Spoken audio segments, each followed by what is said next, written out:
सुबह निहार मुँह 2 गिलास सादा पानी पीने से दिमाग तेज होता है। कटे हुए खीरे पर बेसन लगाकर मुंह पर फेरने से दाग धब्बे दूर हो जाते हैं।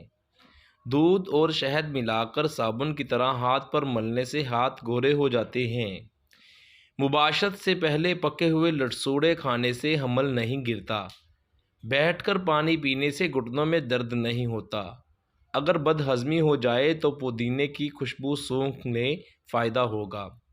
नीम के पत्ते पानी में उबालकर पकाने वाली जगह को धोने से बवासीर ख़त्म हो जाती है। इमली के पत्ते चबाने से खट्टे डिकार आना बंद हो जाते हैं। हामला औरत अगर कच्चे आम खाती रहे तो पैदा होने वाला बच्चा तेज़ और चुस्त चालाक होता है। खाना खाकर फ़ौरन एक खजूर खाने से पेट में गैस नहीं बनती। नाक बहता रहता हो तो अदरक की धुनी लेने से नाक बहना रुक जाता है। अगर छातियाँ ढीली पड़ जाएं तो गर्मा फल खाने से छातियाँ सख्त हो जाती हैं। कलवंजी पर मक्खन लगाकर खाने से हिचकी आना बंद हो जाती है। प्याज को 4 हिस्सों में काटकर प्लेट में डालकर कमरे में रख दें, जुकाम की बीमारी कभी नहीं होगी। पाँव में बदबू और पसीना आता हो तो आड़ू खाने से बदबू और पसीना आना बंद हो जाता है।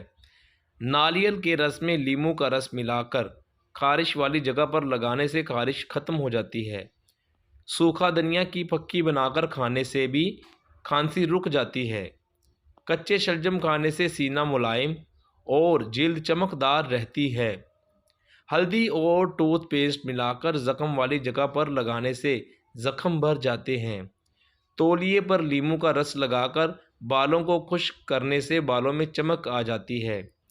प्याज पर नमक लगाकर इस्त्री साफ़ करने से इस्त्री फौरी साफ़ हो जाती है। शैम्पू ज़्यादा इस्तेमाल करने से बांझपन की बीमारी जन्म लेती है। गाजर पर नमक लगाकर खाने से जिगर की गर्मी दूर हो जाती है।